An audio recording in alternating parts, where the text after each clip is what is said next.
Hey everyone, welcome back to another book summary episode. Today, we are diving deep into a fantastic book by Morgan Housel called The Psychology of Money. This book isn't your typical dry financial guide. Instead, it focuses on the often overlooked mental aspects of building wealth. Here are the key takeaways we'll explore.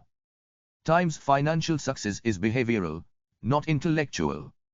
It's not about having the highest IQ or the most complex investment strategies.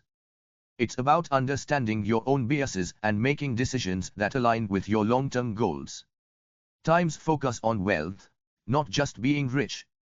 Wealth is the runway you build, the money you don't spend that gives you options and freedom in the future. Being rich might mean having a fancy car, but wealth is the ability to choose between that car and something else you might value more down the line. Times luck and risk are more impactful than you think. Financial markets are full of randomness, and sometimes seemingly good decisions lead to bad outcomes, and vice versa. The key is to develop a tolerance for this randomness and focus on making sound decisions over the long term. Alright, let's get cracking. Housel argues that financial decisions are rarely made in a vacuum.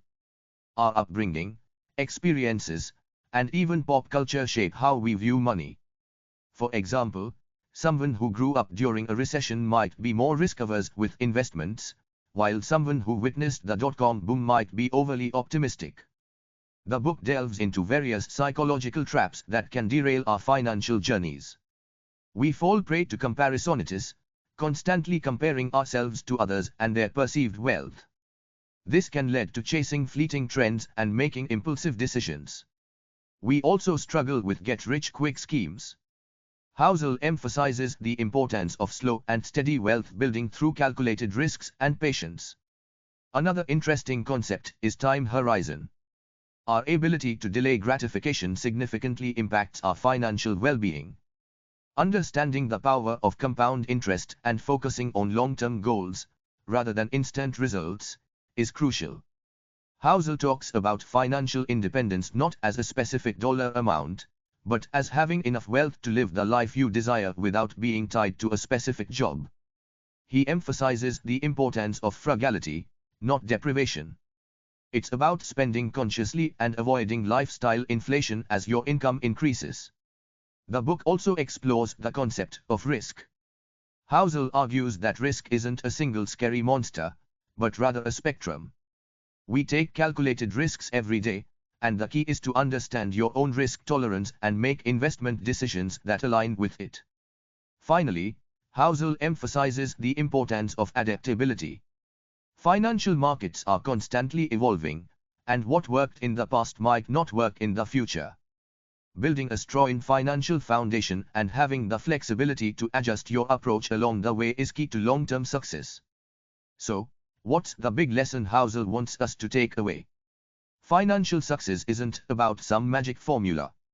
It's about understanding your own psychology, developing sound financial habits, and making decisions that align with your values and goals. It's a marathon, not a sprint. By focusing on the long term, controlling what you can control, and learning from your mistakes, you can build a healthy relationship with money and achieve true financial peace of mind. Remember, this is just a taste of the rich insights Housel offers in The Psychology of Money. If you are looking for a refreshing and thought-provoking take on personal finance, I highly recommend checking it out. Thanks for joining us today. Thanks for joining me on this episode. If you enjoyed this episode, don't forget to like and subscribe the channel for more such type content.